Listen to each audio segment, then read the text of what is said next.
was it Capricorn dog training or something? Yeah, we did a reactivity Zoom during COVID class. Okay, and what did that entail? So there was, I think, 8 sessions, once a week. It was like a group Zoom. Okay.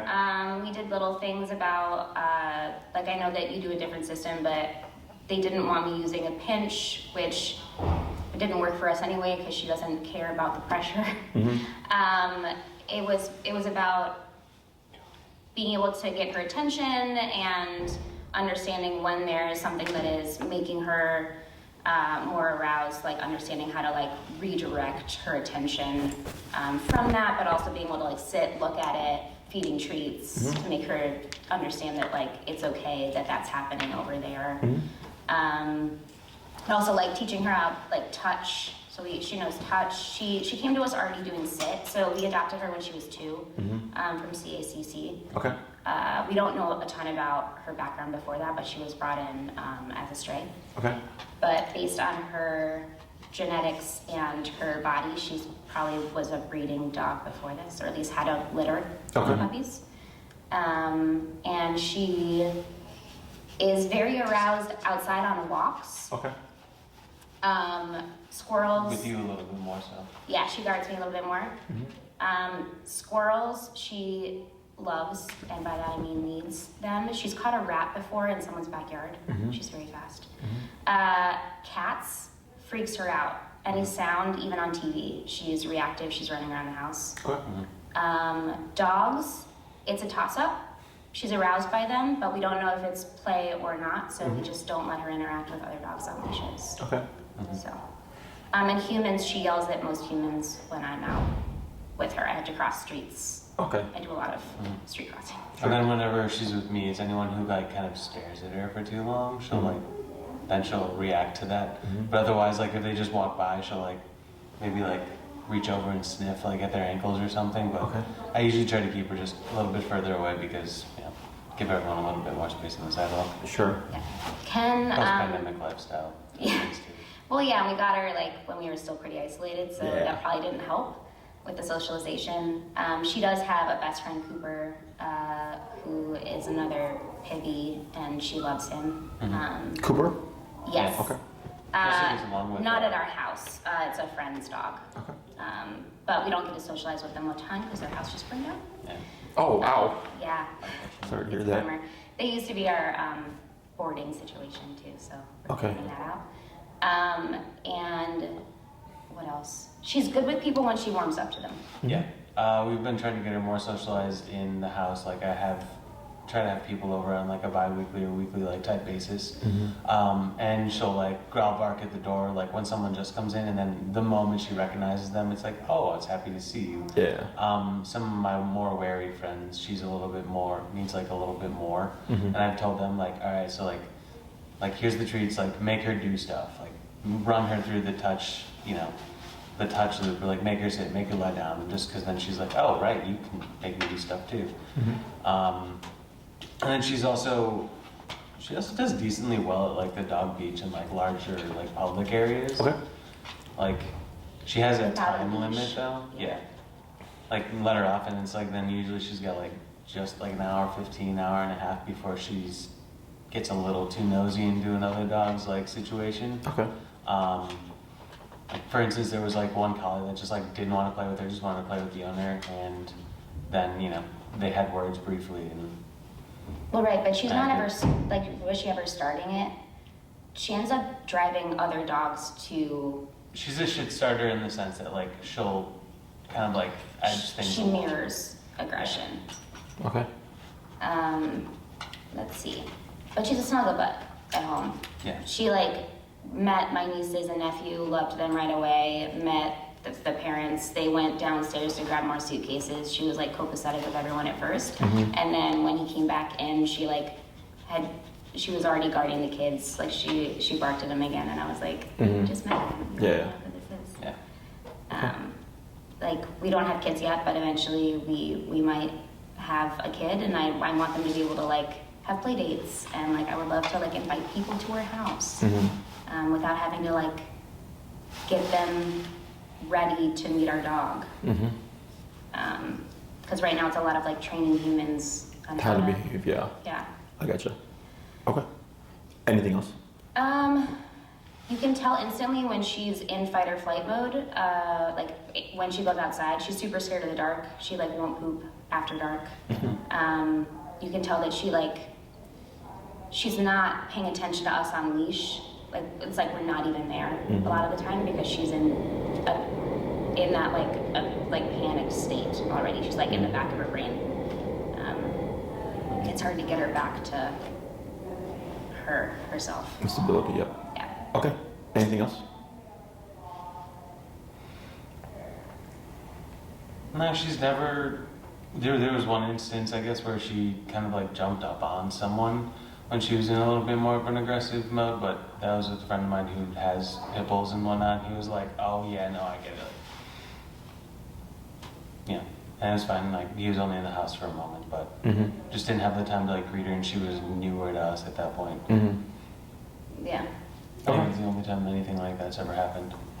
And I'm sorry, at what age did you get her?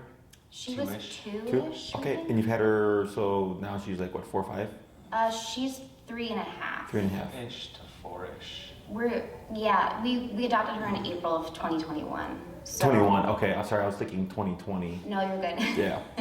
we were like, I know it was the end of the pandemic. We were still distanced. Yeah. Again, so I gotcha. it was hard. Okay. Do you know what the source of your dog's issues are? Do you have a guess? Anxiety. Anxiety? What would you say?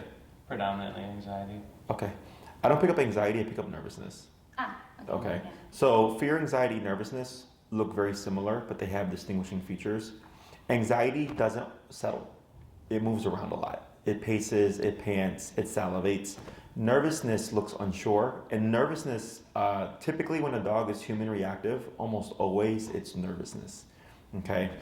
Fear-based aggression happens as well, but I'm biased because of what I see on a day-to-day basis. Almost always when I get a dog that's reactive towards humans, but can warm up to them, is a nervous dog. Scared dogs are like almost always scared, except for those that are close to them, right? So it's very hard for them to get over expanding the circle of trust, if you will, okay? So in reading her body language, I pick up nervousness, okay? She's able to settle, she's not pacing around, she's not salivating or anything like that, so I'm not picking up anxiety. Now, it doesn't mean that she can't become anxious, because all animals can experience fear, anxiety, nervousness throughout their lives, right? The difference is some are more inclined to experience these emotions, right? So just like with people, there's some people that are just anxious, right? And they trigger into anxiety more quickly or more frequently than the average person, right? And the same thing happens for dogs. There's dogs that become more anxious more frequently, dogs become fearful more frequently, dogs become nervous more frequently, dogs become aggressive more frequently, right? So I pick up nervousness here. One thing I'm gonna point out is that you don't wanna pet her right now because petting is what? What is it considered? Affection, what else? It's rewarding. It's rewarding, it's a reinforcer, right? Whenever we pet a dog, we're telling them, do that again, or yes, you should feel this way, right? So right now, you see how she's stooping her head? See how she kind of looks kind of mopey, right? When you touch her now, I understand where you're coming from, but she thinks I should feel this way in this setting. Does that make sense? So the simplest way to put it would be when we get a dog that becomes reactive, like let's say you may have even seen or done this yourselves on the street, and most people want to console or soothe the dog, right? So the dog's being reactive and the owner is like, it's okay, that's our friend, right? The dog doesn't understand the words. The dog understands the energy, which is soft, it's okay, but then the touch is saying, yes, do this again. So they're actually telling the dog to continue and be reactive again. In protection training, which is training where we want the dog to be aggressive on command, right? Like the ones they use for like police canine work and all that stuff, right? That's what we do. We trigger the dog into a reactivity or aggression, and we hold them back to create frustration. And we go, good, yes, and we're petting them because we're telling them, please do that again, right? So same thing for your dog. So when you're touching her, again, I understand where you're coming from, but you're actually telling her to continue to feel nervous or unsure in this environment, okay? The best way to get a dog through things like this is one, through exposure, but by allowing them to process everything themselves, Okay, so like let's say she freaked out. Most people would bring the dog in and soothe them. I just bring the dog in and then relax and then let them figure it out. There's a little bit more to it, but I don't do any touch. I don't talk to them, right? Because she has to go like, where am I? What's going on in this setting? How should I feel in this setting, right? So one thing that I'm doing to help her is I just completely ignore her for the most part. I was giving her some eye contact. Earlier when I was talking to you guys, I was like, okay, you have a reactive dog, this and that. I gave her space when I walked around. I haven't put any forward pressure on her, right? Which is allowing her to relax because she's going, okay, I'm in a new environment. It's fairly quiet aside from us, right? And this guy isn't putting any pressure on me, okay? Pressure would be me coming up and trying to touch her to put social pressure on her, right? I'm just letting her coexist in the environment and she's getting a feel for it. She's looking around, she's even sniffed a little bit, right? That's her going, where do I fall in this setting with this guy in the room? Does that make sense? Now, if I were to get up suddenly or go to touch her or anything like that, I would expect her to trigger. That's typical nervous dog, okay? Nervous dogs will trigger, then they'll calm down, and then if somebody moves too quickly, if somebody is all of a sudden loud and happy, or just comes into the room like as a surprise, the dog triggers because they're on edge. So they just flip as soon as any of those prerequisites are met, okay? Yeah. So that's why with an anxious dog, like this wouldn't happen, okay? But the moment I get up or move past you or something, I expect a trigger, okay? So that would all be nervous dog category. Does that make sense? Yeah.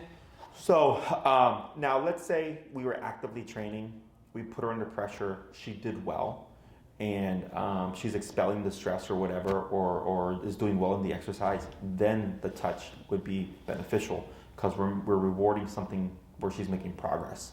Does that make sense? And it's the subtlest thing, and then of course people by habit, they'll do it at the incorrect time. It's not, the end of the world or whatever. But most people come in thinking that, and I'm like, it's actually, I understand consolation, but the dog unfortunately does not, okay? So going back to the, was it nieces and nephews that came, they left and came back in and then she triggered? Nervous dog, okay?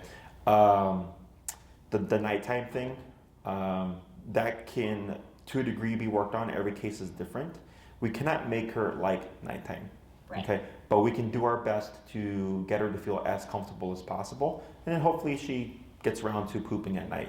I actually have a case right now that would only in the beginning walk with the girlfriend, and now she's able to walk with the boyfriend, which was not a thing. She would just put the brakes on and go, I'm not going to walk, and she also wouldn't walk at night, and all that stuff is now doable. Okay, so I'm assuming before reaching out, you did research on how we train, the methods that we use. I did. I grew up with obedience, and I know that that's not what you do exactly. Oh, I do obedience. Well, right, but I grew up with like AKC. My mom did golden retriever stuff. Okay. So like I understand like the basics of dog training, but I've never had a pit bull before. Goldens are a lot more ready to please you, and she's a little bit more like a teenager, where she's like, I'd rather not, and then she goes and does something else. Okay. So the training that we do is different than like AKC for sure. AKC is like competition ring. It's a lot about aesthetic or how it looks, right? They do. I grew up in the obedience side of that, but yeah. And what we do is what we would call like real world obedience, right? Like stuff that allows you to live with your dog and be happy. Like, okay, like, wow, we can actually enjoy life and blah, blah, and have people come over and stuff like that, right? But we cover the same stuff: sit, stay down, come, place, heel. It's just we don't care about how it looks. We care about that it's functional, and that in time will help the dog come out of its shell, right? So obedience and behavior are two different things. The reactivity stuff is obviously behavior. The nervousness is behavior and all that. And obedience is just skills. And a lot of people usually come in going like, oh, I need to build my dog's confidence through obedience and this, and they need to learn how to sit and stuff. I'm like, well, learning how to sit and all that doesn't matter. Because most dogs already know how to sit. Like that's almost always the first thing that people teach, right? Can you sit? Yeah, and then reward the dog. sitting. She was great. Sure. So it's different though when you have a dog go into a sit for a reward and then go into, let's say, a sitting position when they're under stress, right? Because we're using it as a reference point for the dog to be able to handle the situation. I don't care about the sit. I care about giving the dog something so they can take in the situation, go through the stress, and then learn like, oh, okay, that was fine. Because there's the emotional aspect and the physical aspect, okay? Emotional aspect is you're walking down the street, she sees a person, she perceives threat, she becomes reactive due to stress, okay? But there's no concrete, there's no physical connection there, right? Because it's all in her head, it's all internal. Concrete is remote collar or prong collar, where there's a physical consequence that she feels, and the way that we address these things is we have to override one stressor with another stressor, okay? So once we teach her how to walk correctly and all the baseline stuff, and you're walking her, she sees a threat, but she goes, okay, I know there's this thing, and it's physical that I will feel that I don't like, and I know if I leave mom or dad's side or blah, blah, blah, it's gonna turn on. What happens if I don't flip out, right? So you're walking past the person passes, the dog passes, what have you, she doesn't flip out, but nothing happens on the collar. So then she goes, oh, I normally thought these people were a threat, but right now I walk past them because I was more focused on my owner. Nothing happened with them, but also nothing happened with the collar. So I don't have to be scared of everything or everyone or blah, blah, blah. Does that make sense? And that's a very simplistic kind of way to explain it. When we talk about aversives like prong collar or e-collar, people usually think punishment based. They usually think, oh, we're gonna go look for people and make the dog be bad and then punish them for the behavior. Just ignore her. And that's an approach, but it's not the first approach. Okay, the first thing that we always teach is the heel command, which is walking on a leash. The reason why it's so important is because e-collar is not a technology that is familiar to dogs. It's a muscle contraction, it's a muscle stimulator. They're not born meant to have their muscles stimulated, right? So we have to teach them what the e-collar is, how it turns on and how it turns off. So we use leash walking because most people in the city of Chicago walk their dogs 3 times a day, 7 days a week. So that's 3 times a day, 7 days a week. You get to practice this behavior, right? It allows us to apply the e-collar in a non-confrontational manner, okay, for obedience and focus type stuff, okay? So she can start to understand, when I do this, it turns on. When I come back to my owner, it turns off. If I don't do that, it doesn't turn on. So the dog starts to understand how to avoid it, right? And how to kind of manipulate the collar, if you will. So then we take that foundation, and you'd be surprised how much proper e-collar training with heel will resolve. I usually say like 70 to 80% of problems off of the first exercise. Reactivity or leash reactivity is a leash walking behavior, so heel is tied to that, okay? So then once we cover that for the first class, I give you the foundation of stuff to work on, and it's you training your dog. I don't touch your dog.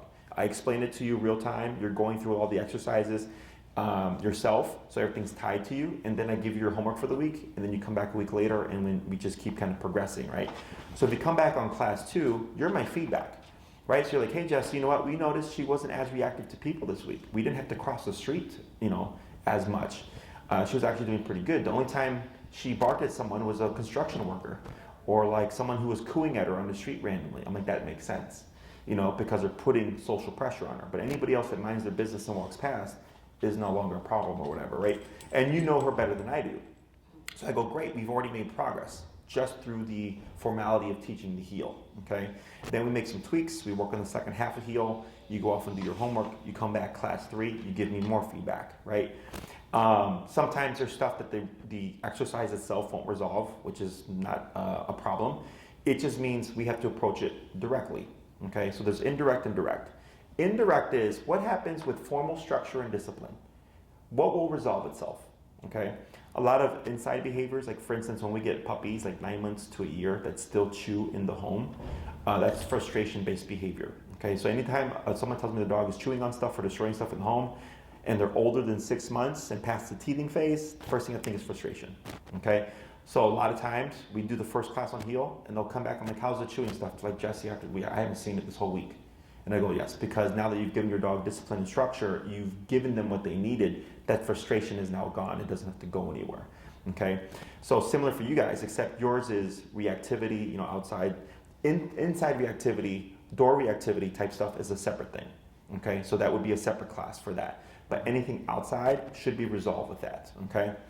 So if you come back class 3, you're like, hey, Jesse, she's still having a problem with like this particular scenario. If we like turn a corner and there's a person and she blows up, right? I go, that makes sense because it's surprise, it's sudden, right? Mm-hmm. So we can still address it. It's just going to take longer because you can't plan for when you're going to get cut off guard by a person around the corner. Does that make sense? So as we go through it and we cover things, it's very logical. Once you understand it and you see the progress, you're like, oh, this makes sense why she still struggles with this behavior, blah, blah, blah, blah. Okay? Go to use your leash to bring her down. Good. You're going to pull her in front of you, like this. Yep. And then you're going to pull up and then lightly press down on her hindquarters. Just like that, and you're going to relax. Okay? Anytime she gets up, and then press down, and relax. Just like that. Okay? And repeat. There we go. Good. Up. And press down. Good, and relax. So when we do direct approach, it means she's still being reactive in a particular situation. The heel didn't help resolve it. We need to correct it directly. Does that make sense? Mm-hmm. So like, let's say you get on the elevator and she has problem with elevators, right? And it's not going away through the initial stuff. We'd go in the elevator, we'd have all our equipment on, she becomes reactive, we would correct her for the behavior itself using our tools, right? But by that point, she already has an understanding of what the concept is because we've taken a couple of weeks to kind of prime the brain to think this turns on when they disagree with something or don't want me to do something, it'll turn off once I stop. Does that make sense? Right now, because being in here is making her uncomfortable, right? Her stress levels, 15 minutes or so, she decides, I want to get out of here. You did good about ignoring her. When you pulled up and pressed down, and you didn't say sit, so good job on that because most people say sit, is you're using pressure, okay? So there's different types of pressure. In training, we have e-collar pressure, the stimulation. We have prong collar pressure if we use that tool, which is that spike-looking collar, right, that you mentioned earlier. We have spatial pressure, which is, have you ever walked into a dog and they give you like a sitting position? Have you ever seen that? Like a lean? Like let's say they stand up and you walk towards them, they'll put their butt down. Have you ever seen that? No? I feel like I've heard of it. Like, Do you guys drive? yeah. Have you been on the expressway? Yes. Have you ever had someone get really close to your bumper and then they make you like either speed up or you'll switch lanes or something? Oh, they're like riding your butt, yeah. Yeah, so that's spatial pressure. Okay, that's like a human version of it. There's lots of points of pressure. What you just did was physical pressure and leash pressure. Up under the collar, down on the butt. Okay. With children with autism, pressure helps calm them down. People with anxiety as well, they have those weighted blankets that help them sleep better, right? Pressure can help soothe or pacify. And pressure comes from different places. So it doesn't always have to be physical, okay? It can be from spatial, confrontational pressure. If you ever get in an argument, we tend to close in on each other, right? People that don't like confrontation tend to back away when someone closes in because they don't want that pressure, right? Same thing for the dog. So here, when she got worked up, instead of trying to console her, instead I told you to give her direction, up and down on the butt, right? Which essentially shaped a sitting position, but I wasn't telling her to sit. What were we telling her to do? Just to calm down. Calm down to relax, Relax. yeah. And after 3 times, what did she do? Figured it out. And laid back down, right? So that was a conversation there that required no words. So e-collar is the same thing, except it's at the press of a button and it's a muscle stimulation as opposed to using your leash and your hand, okay? So you noted earlier that your prong collar was ineffective, right? Because her stress levels are greater than what the prong collar can deliver, which is why we train with remote collar, okay? Every dog over 6 months that goes through training with us is trained on an e-collar, okay? It's just how I train dogs. It's not because I'm lazy. It's not because I don't want to do the work to build a relationship with the dog or anything. It's because, in my opinion, it's the best training tool. I have off-leash control off the get-go. I don't need to have a leash on the dog in order to communicate with them because it's press a button. I have the ability to override other stressors. Okay, I have 127 levels of direct stimulation in levels of 1, 2, 3, 4, 5, 6, all the way to 127. So I can really fine-tune it to the dog in the situation. It's very easy because with humans now we're very button-based. We use buttons to turn on our cars. We use buttons when we mess with our phone. Right? Everything's pretty much button-based. This is a button-based tool. Okay, so it's very intuitive to a lot of people. It's also very common sense-based. So when I explain things and I walk you through everything, it's easier to retain because it just makes logical sense. Okay. Also, dogs are physical creatures. Okay. If she did something to another dog and they did not like it, how do you think they would stop or correct her? Bite, nip and bite her, right? It doesn't make them aggressive. That's how they communicate. Dogs bite and nip their puppies to tell them, hey, don't do that. They also use it to toughen up their puppies. They use it against humans to set boundaries with us. This here right there and here, a little bit there and over here, that's 10 stitches from a dog bite. Okay, that was a dog that did not want to go in a kennel. That was it. Okay, he was a Great Dane, about a year and a half, unneutered, never trained, never been made to do anything, destroyed his owner's home, chewed up everything. Okay, and I did training with him. He did fine. I went to load him in a kennel, and he had never been in a kennel before. He got scared. He looked up and said, "I'm not going in." Bit my hand. Okay, and he still comes to daycare. He was here yesterday for daycare. He's a big goofball. He was not aggressive. He was just like, "I'm not going in there," and that's how he told me. Okay, needless to say, I got the communication. I didn't put him in the kennel. So, dogs are physical creatures. Okay, so just because they use nipping and biting doesn't mean that they're aggressive. It's how they communicate. Now, there are dogs that go too frequently into physicality or to an extreme level with physicality, and that's when we start talking about aggression. Okay, but it's their line of communication. So like many years ago when I used to go to the dog park, I have a pit as well. And she's a gladiator type player. She's very heavy in her play. She will ram into a dog like a tank, right?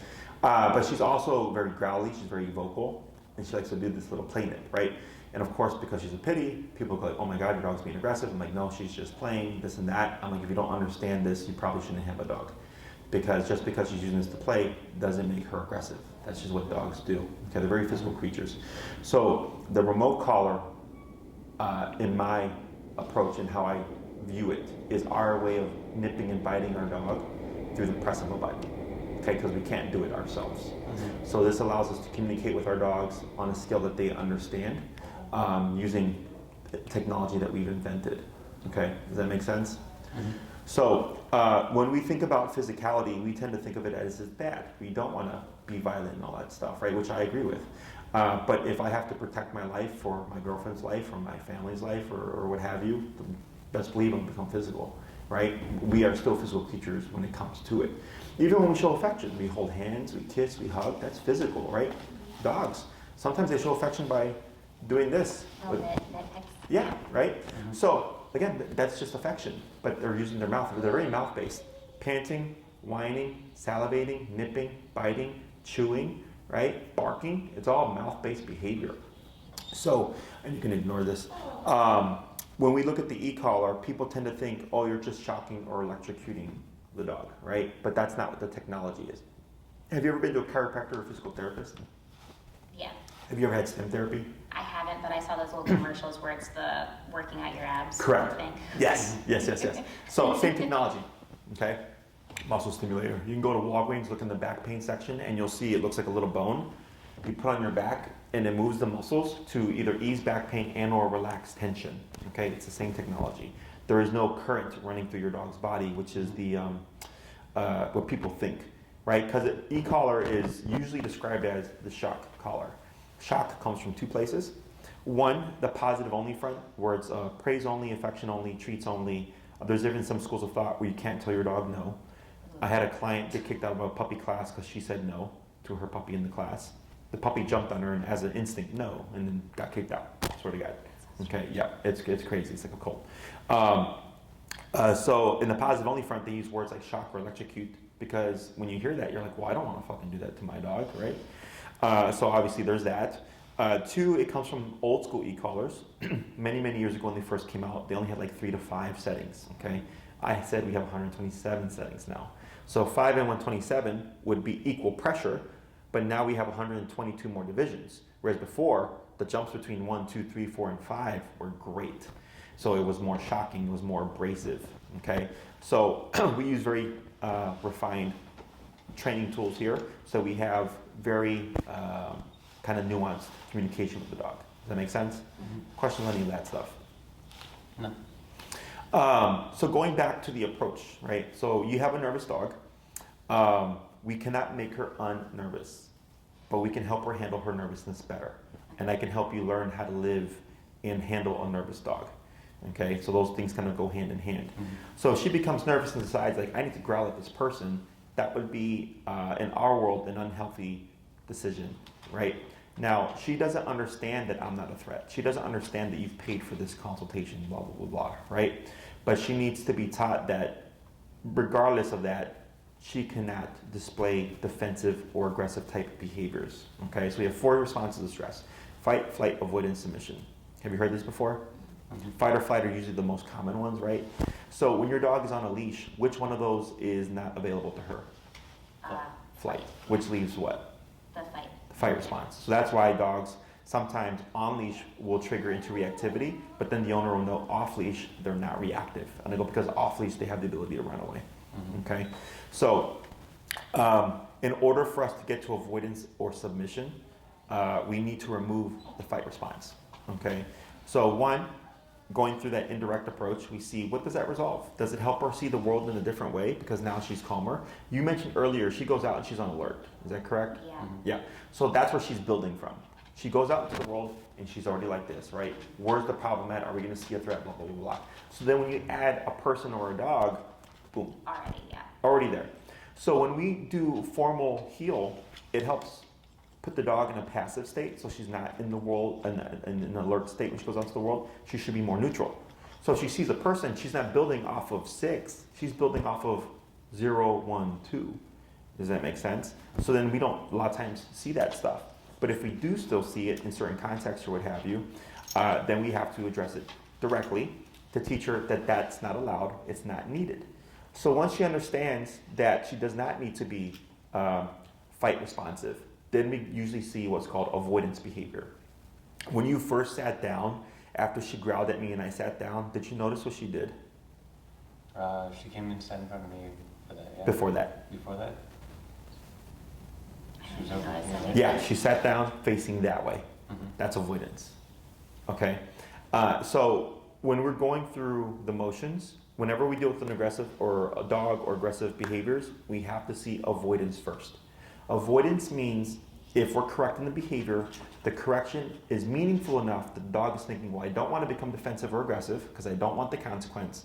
I don't want to accept or submit to what's going to happen. So instead, I'm going to pretend that it's not there. Okay? You guys ever go to a store and you see someone you don't want to talk to and you either go to a different aisle or something? That's avoidance behavior. Okay? Because you don't want to leave the store, right? You don't want to run. Yeah. You got to get stuff done, but you also don't want to talk to them. So you just go a different way.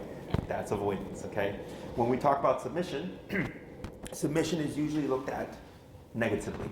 Oh, like you're making the dog submit to your dominance, blah, blah, blah, blah. I don't know. You can also see it as acceptance. There's nothing, I can't run from this threat. I can't be defensive or aggressive towards this threat. I can only avoid this so much. I'm just going to accept the fact that sometimes we're going to go out on a walk and I'm going to see people, right? She doesn't have to like them. She doesn't have to say hi to them.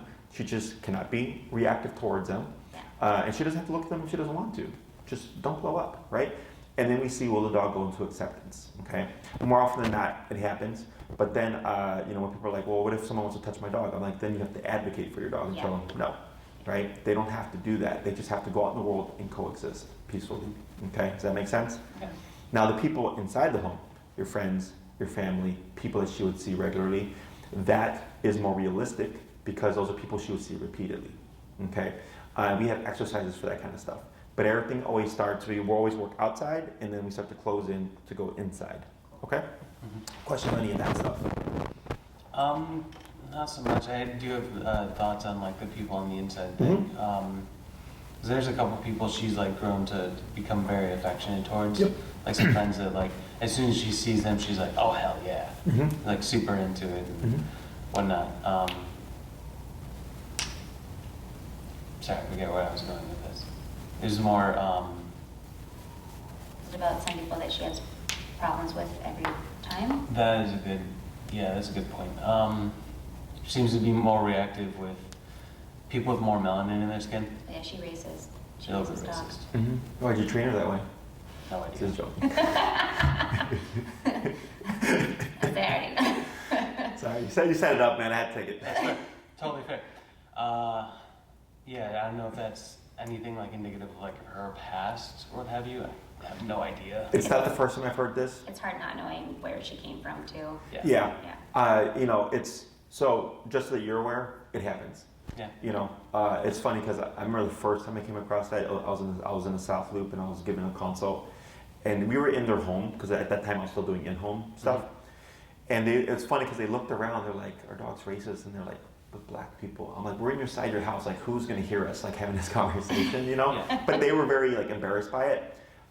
It happens, so don't feel bad about it. I've even had clients that got their dogs from a breeder, raised the puppy themselves from 2 months, and the dog didn't like certain people. Okay, it happens, but we can work with that kind of stuff. Cool. Okay, so that's doable. Now, we have exercises to help her open up to people, but we cannot make her like all people. That's right. Okay, typically with nervous dogs, they don't like loud, boisterous energy. Okay, now if the dog. Well, she likes Mickey, but when Mickey's loud and it's too stressful for her, she yells at Brandon. Who yells at Brandon? So she will. Yeah. Okay. So this is, and I said it because again, you're interacting with the people, and so he does D&D and has people over for D&D, but it's not my thing, so I'm passive on that situation. But we have a friend who's very, very loud. He happens to be white. We aren't loud people. We don't yell at each other. We don't yell about things. It was the first time she'd been around someone who was really, really loud in our home. Yep. And it was stressing her the fuck out.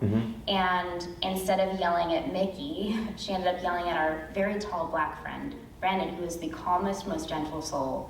And he ended up just sitting on the floor and just letting her feel him out, basically, until she stopped yelling at him. But I feel like what I deduce is that it's because Mickey was being so loud that it was stressing her out, and then she went for something that she's already used to being aggressive towards or like being nervous about. Redirecting it, sure. Yeah, because typically nervous, anxious, fearful dogs are not confident, right? So they're not going to go, like even if she did bark at the loud, who's it? Mickey. Mickey? Yeah.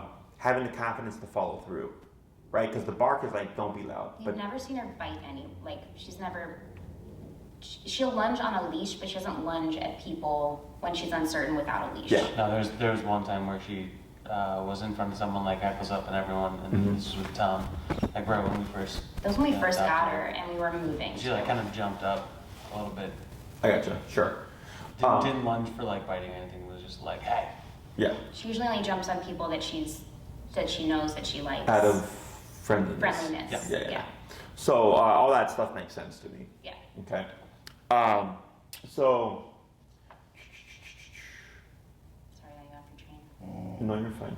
So going back to the circle of trust, right, and expanding that circle, I would not expect her to acclimate or open up to loud energy, okay? But she can at least coexist. If it would be one thing, like, so you guys have good energy for her because I said you're passive energy. But like, let's say one of you was boisterous energy, the dog would still warm up to you because you're there 24/7. Yeah. Because I get clients who are like, but Jesse, I'm a loud person. Like, yeah, but you've had the dog forever. She loves you. You know?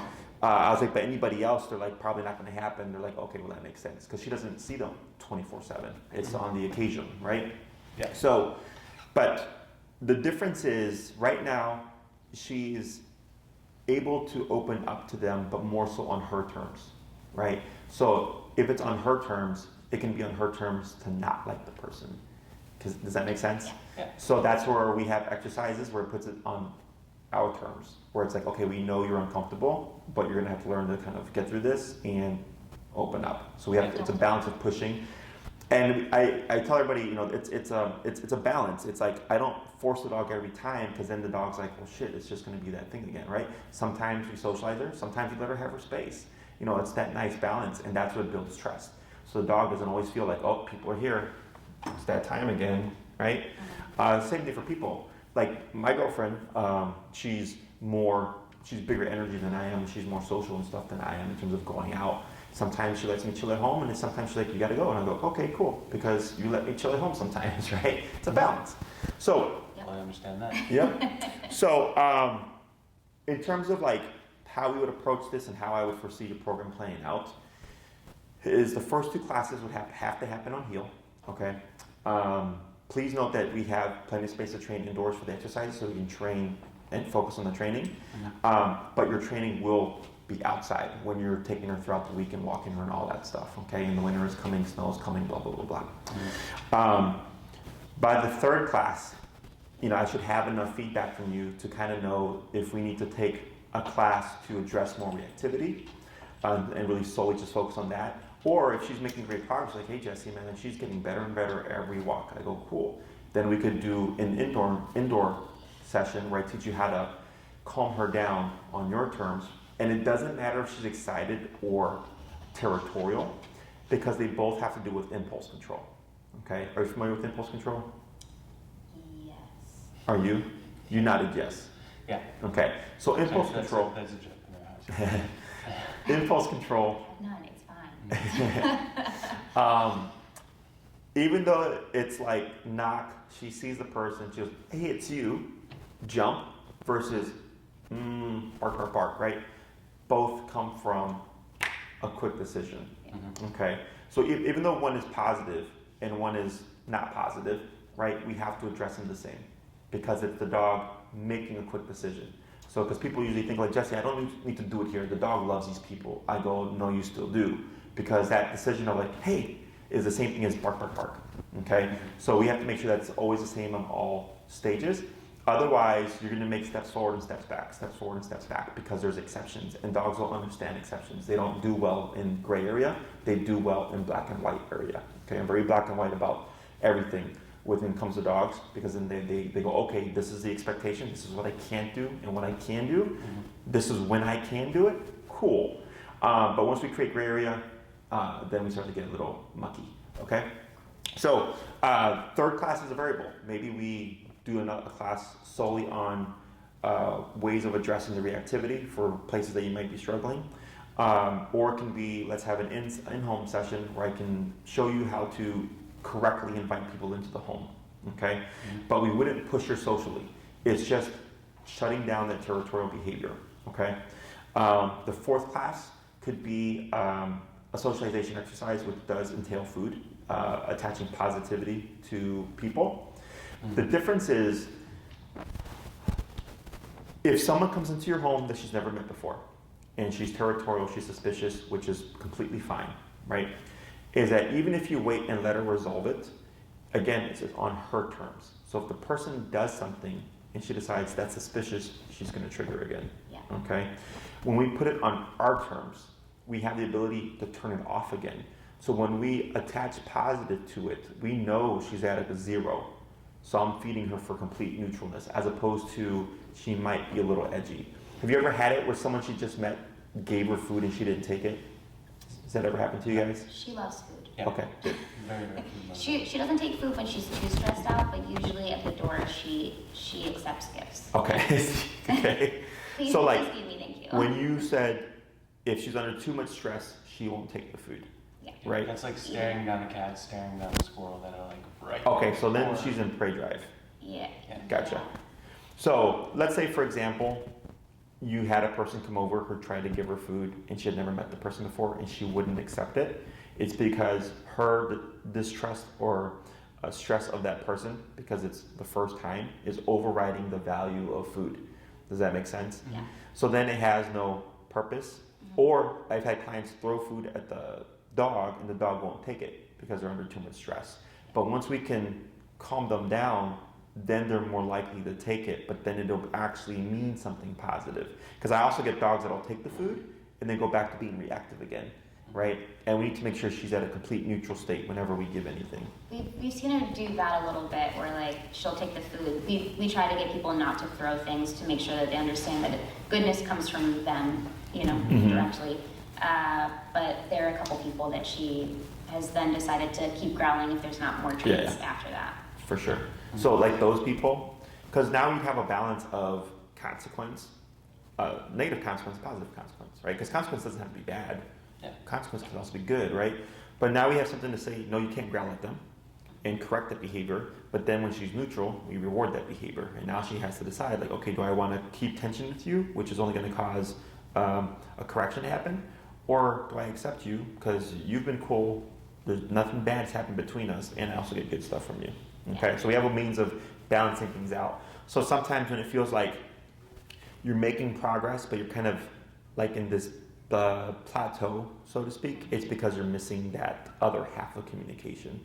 Does that make sense? Yeah. Because if there's nothing to say you can't do that, it's always an option.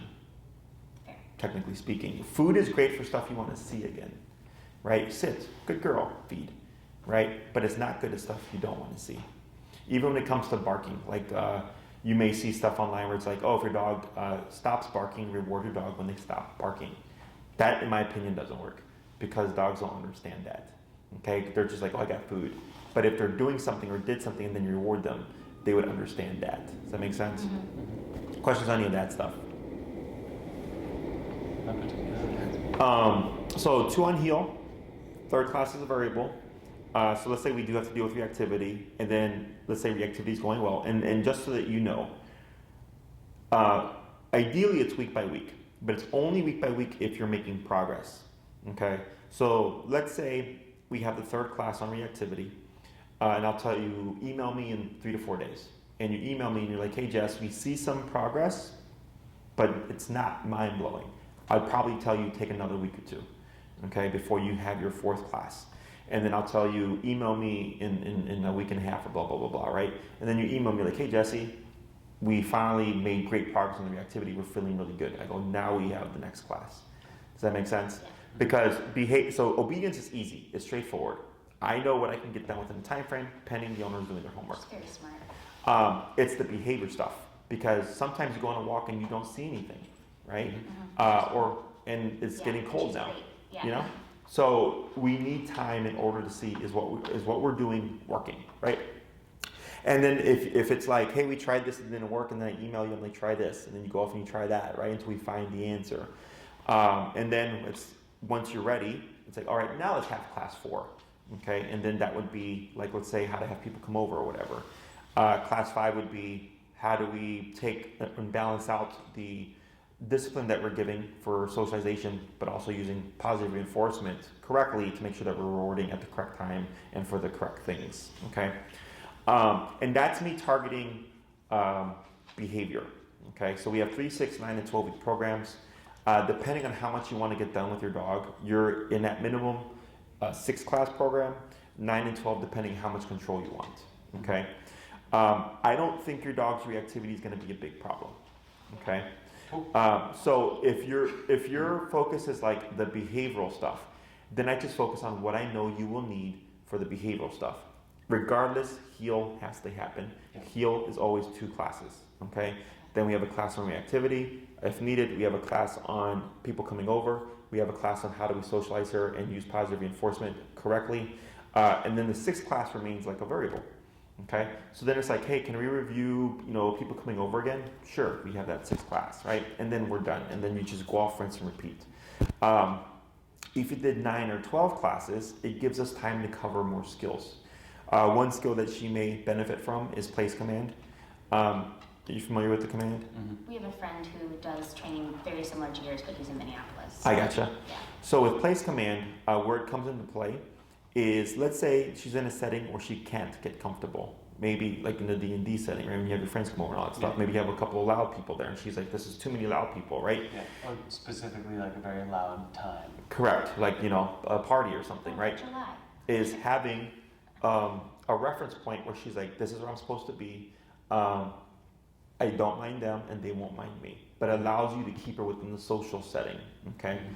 So when we get dogs like this, we tend to withdraw them or put them in a separate room while everything is going on, and then they just stay stuck in stress because there's a separation between what's going on, right?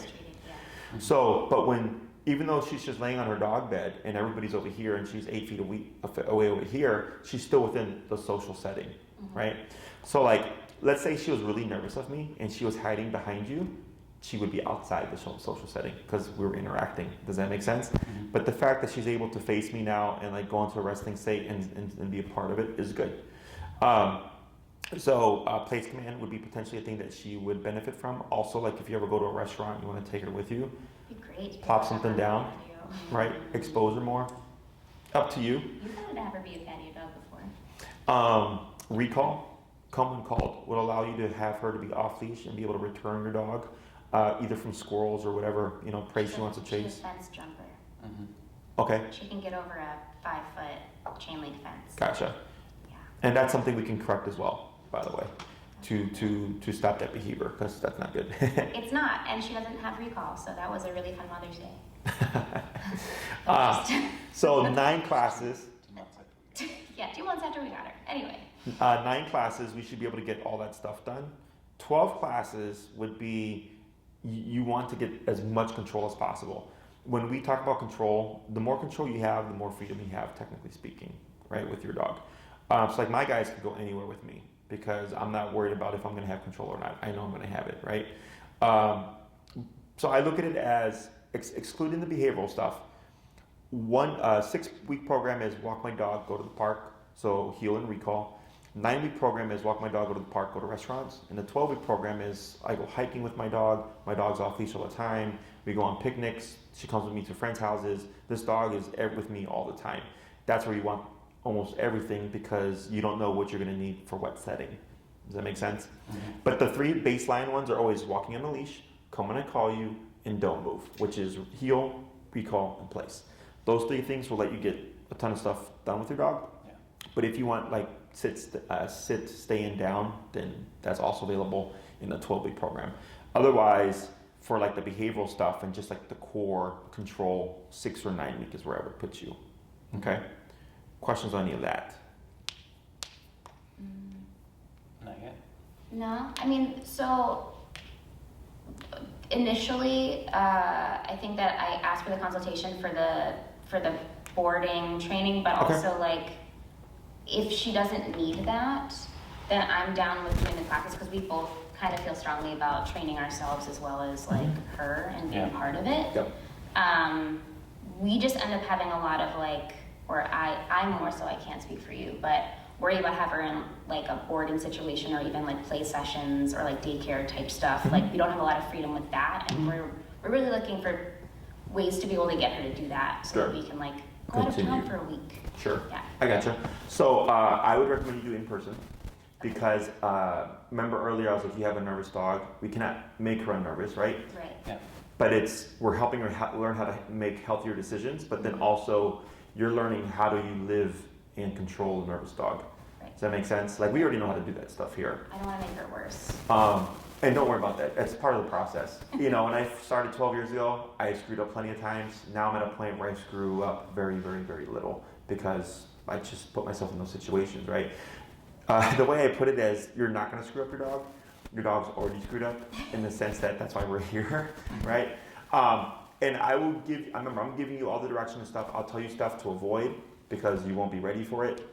And everything that we do is building off of stuff, okay? But also, you know, your dog isn't like a car where you can just drop it off and they take out the muffler and put a new one and you drive it off, right?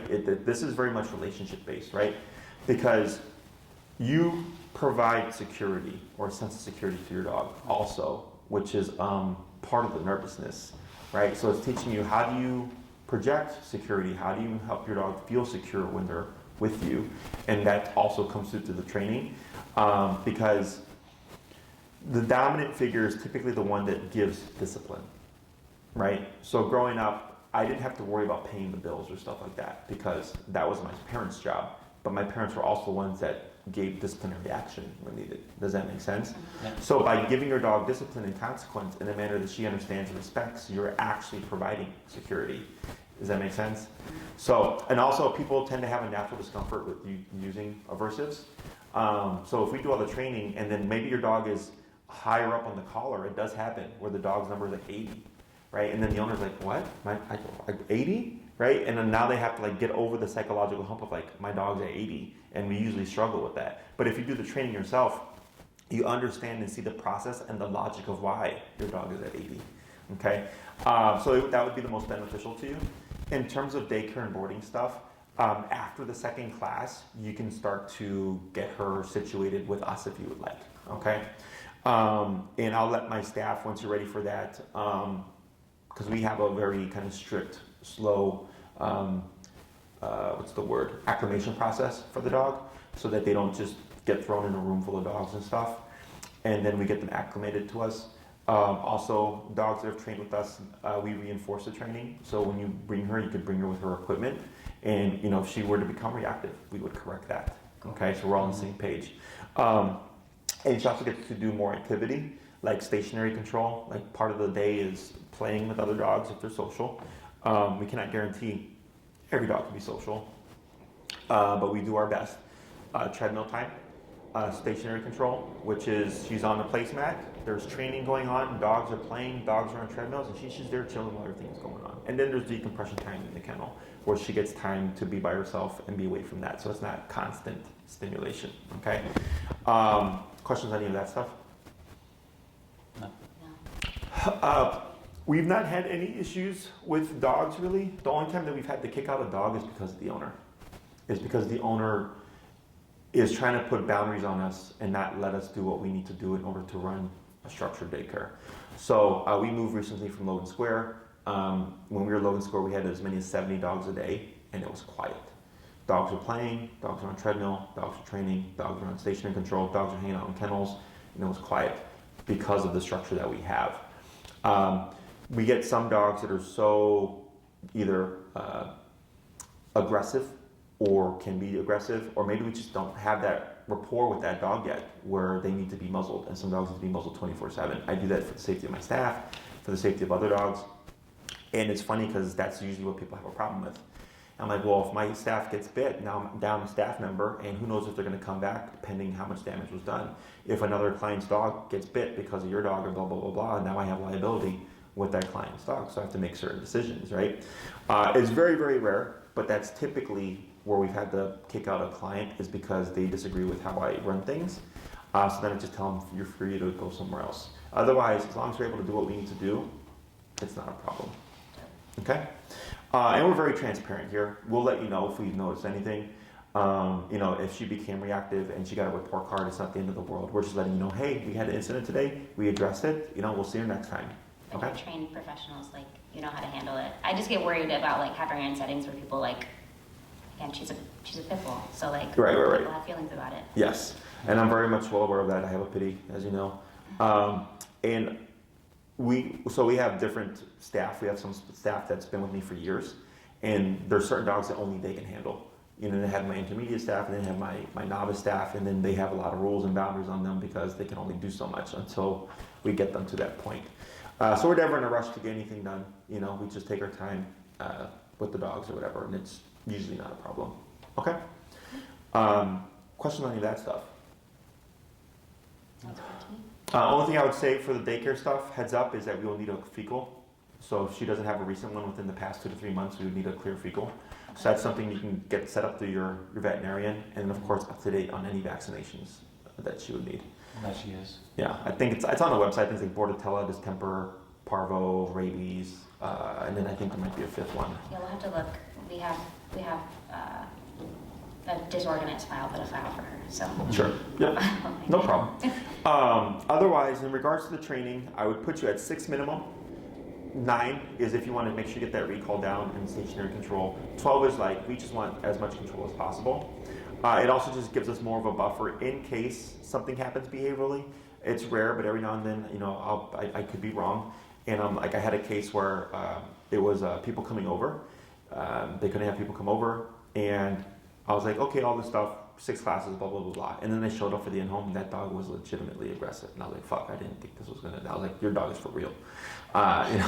So that ended up being... You were inside someone's home. I think I saw the beginning of a video where you were inside someone's home, but you were in a full suit. Big old suit. Yeah. This guy, man, he was full-blown, aggressive.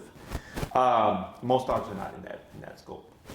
So plus you can already have people come over, so that already tells me a lot. Yeah. It's not as... We just want to have, again, the freedom to have a dog walker come when we're not there, even if we have to get them used to each other first. Mm-hmm. But at this moment, I'm not sure if she'd even be down with that. Sure. So actually, I'm glad that you brought that up. So in a setting where if you guys are gone and she's home alone, if she became defensive towards the dog walker, that makes sense.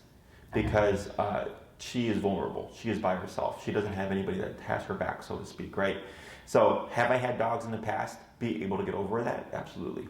But it's 50-50. I can't tell you because it also comes down to how does that person present themselves. If they come in like, hey, I'm here to walk you, right? And she's barking at them, well, that's probably why, right? But if you have someone like me who knows how to enter a home and all that stuff, I could walk your dog, okay? So that would be the biggest variable. But she loves mine. Okay. In terms of the collar she would need, I would put her on the Dogtra Black Edition, which Maria will send you the information for. It's the most powerful collar there is. The reason why I recommend that one is when we're dealing with pitties, pitties are resilient. Okay, and some pitties are very sensitive to the collar, which just means we operate lower. But I'd rather you have the tool and avoid having to return the one you have, or then you have to buy a whole new collar, and now you're out another $300 or whatever. I mean, she was having not need. She like I said with the prong collars, I had Goldens. They had a lot of fur. She doesn't care about the pressure of them, even without the fur. She was cutting her own neck open on this collar. Sure. Yeah. You know, because the dog pitties were meant to fight. That's what they're bred for. Feeling it, yeah. So their tolerance for pain and discomfort is much greater than the average dog. So, but it's not that much. It's I think about 330-ish with tax, and they last a really long time. They last for years. Okay. It's a fully waterproof system, both the remote and the receiver. So, for instance, at like the dog beach, you'd be fine with it. Okay. You just want to rotate it every hour or so. Just because of the collar and the moisture and stuff. Exactly. For sure. And we'll give you all that information so that you avoid any pressure sores. Pressure sores is just from poking against the neck for a period of time. So when you rotate it helps prevent that. It has nothing to do with electricity or anything like that. Because people are like, oh, it's electrical burn. Like, it's not electrical burn. It's just from being in the same spot for a period of time. Yeah. It's like people who are bedridden, they have to rotate them to prevent pressure sores. It's the same concept. So, and Maria will send you that information. I don't care where you get your collar from. I just care that you do get the correct collar. Do not try Chewy. Chewy does not have the correct collar. I've had this happen to a handful of clients because it says it's the same model, 1900S, and it says black. So they're like, oh, cool, and they buy it, and then they shows up and like, that's not the right color. It's because it's supposed to be black edition. Okay. In terms of if you want to do 6 and then do 3 if needed type of thing, you can, but we don't prorate programs. Okay. So if you did 6 and then you're like, oh, this is great, want to do another 3 more, you would pay the cost of 3. We don't prorate the difference, okay? Because you have to rebook and go through the process again because my schedule is booked ahead of time. So Maria looks at it and goes, okay, you end here, so I have the ability to put a client here. Does that make sense? Yeah. So then if you do another 3, you're going to most likely have to go through that process again because somebody might be booked after you. When you commit to 9, you're saying, hey, we're going to do this. We want 9 classes, so it's cheaper per class. And then you get 9 plus 1, 10 slots, weekly slots, so that no one can take that time from you. Okay? Only variable would be if like this ends up being like you need more time between classes, then that really doesn't matter so much. Last thing would be people ask, when does the collar go away? In my book, when you need it, it doesn't. Okay, so if she's a great dog inside the house when nothing's going on, or there's people that she knows, you don't need it. But on the walk, she's going to need it. If she's going to be off leash, she's probably going to need it. If guests are come over, she's going to need it. Mickey's going to be over, probably going to need it, right? She does love him. Was he the one that was being loud? Yeah, he's loud, but she still loves him. So gotcha. Yeah, she just takes it out on other people. I gotcha. So then, plaything with Brandon. And every case is different. I get some clients where the first 15 minutes they'll have the collar on and then the dog will stabilize and they take it off and the dog is fine. I get other clients that they either feel better or their dog is more severe case that they need to have it. And then some clients get to the point where like people come over and we don't need it anymore. Every case is different. I can't tell you why that is. It's just how it is. Okay. The reason is what's called opportunistic behavior. I like to think of the e-collar as a cop on the collar. If it's present, the dog knows, okay, there's still a consequence, there's structure, blah, blah, blah. But when it's not present, the dog knows, like, okay, it can press boundaries. Okay. She's very good, but she is still a dog. She's still an opportunity. Yeah. Mm-hmm. And humans do the same thing too. You know, like most people speed on the expressway, and then they see a cop car and they slow down, right? And then they speed right when they pass it. It's opportunistic behavior. So it's just the way of the world. You should not have to always be using the collar. Okay. If it feels that way, we're doing something wrong, okay? And it's usually people aren't following through with the training to the T. They're trying to be nice to the dog, which just creates this constant need for having to use it. I want you to get to the point where it's there just in case, but you know your dog's going to behave well, okay? Any other questions? None from me. My questions are kind of more around like your schedule and availability. I know that you're really busy and all of that. Do you think it's feasible to have 2 classes under our belts by mid-January, or like how long? I will be out of town the 29th through the 6th. Okay. And then Christmas gets kind of wonky because of the holiday week and all that stuff. That's a Maria question. Okay. Now, at this time, I do experience a lull because it is the holidays. And then usually in the new year, it picks up a lot because all the Christmas puppies and dogs and all that stuff. I hate that. Anyway. Yeah. So,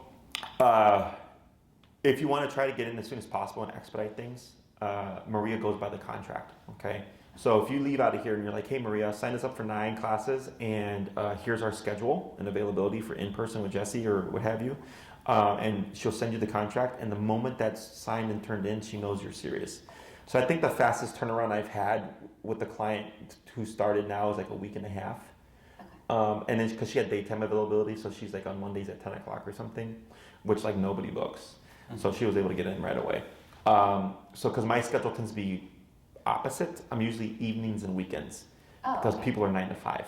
I'm 9 to 5 and he's a bartender, so we are actually opposite schedules of each other. I gotcha. Sundays are our days together, but I gotcha. Yeah.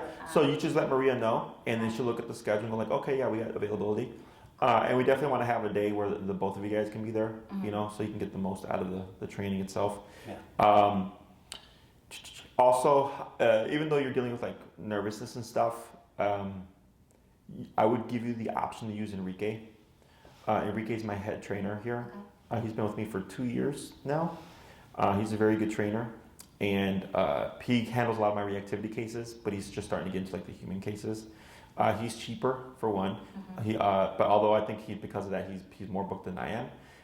But this would be a good class or client for him because it's the stuff he needs to learn. But it comes with like a quote unquote guarantee or warranty, if you will. If Enrique comes in and like it doesn't go well, he would come back and report to me. He tells me what he did and then go, okay, and then I show up. But there's no fee for me showing up because that's how I'm building him up as a trainer. He needs to go in, do it himself with what he knows, and if he screws up, I go, not a problem. I go in, and then I show him what we need to do and all that stuff, and there's no extra cost for that.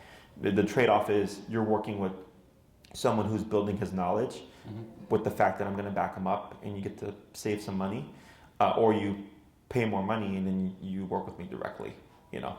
But I would, this is not severe. This is like mild to moderate in my experience. I mean, like she's already hanging out. Yeah, you know, like she's so good. And in the home might be different because it's her, it's her territory and stuff. But the fact that you're already able to get her to acclimate to people, she's just kind of sometimes, not 100%, right? Yeah. But the fact that you're in a new setting, she's already hanging out and relaxing and stuff, it all tells me like, okay, sure, she's a nervous dog and becomes reactive, but she's not severe. Like I get dogs where like it's a thing. She hears a lot about the neighbors, so like sounds from outside the windows. She's up on cap. You know, she's very concerned about what everyone is doing around the house. So yeah, I'll give you that as an option as well. If you just decide to go with Enrique, he has a different assistant, which is Tina. So when you tell Maria, and if you go on my website, you'll see our rates. Where do I find that? Because I was looking this morning and it was hard to find. I feel like the consultation gave more of a structure, but I couldn't see on the actual site what. So it's under obedience. So your case is behavior, quote unquote, but that's technically covered through the obedience program. Okay, service and rates, obedience training? Yep. Okay. And then you should see. see. I wasn't sure if it was behavior or not. Yeah, you should see like 3 different columns: one for Enrique, one for me, and then one for in home with Enrique. I think it is. Okay. And then it gives the breakdown for 3, 6, 9, and 12-week programs, I believe. Okay, yeah, and then it has you. Okay, cool. Yep. Awesome. And then for the in-home, so just a $50 upcharge per class. So if you do one class at home, you're just paying $50. Because before we used to do strictly in-home, but then after 2020, nobody wanted us coming over, and then like gas went up and everything like that. So now most people like us either training, because we normally train at Oz Park as well. So like let's say your program goes into the spring or the summer, we usually go to Oz Park where it's really busy and stuff in Lincoln Park, and we train out there, which a lot of people like, but during the winter it's too cold. But then when they just need that 1 or 2 classes in the home, it's just $50 a piece. So okay, anything else? No, No, not particularly. Okay. Did you guys happen to watch any of our training videos? I did. Okay. A good one for you to watch would be Birdie. Birdie. Birdie. If you go to my channel and you search for Birdie, she's also in my client highlights playlist. It's a Great Pyrenees type dog. Same nervous, human reactive. They came from Texas actually to train with me. And then Lake is a good one, who was a human and dog reactive dog. She's a pity as well. And then it's a explanational type video where I break it down and explain everything to give you an understanding of like how it works. Okay. Anything else? No, good. All right. Well, it was a pleasure meeting you guys. Likewise. If you have any questions, feel free to let Maria know. She'll get back to you. And if they pertain to me, she'll shoot me an email and I'll answer them. And then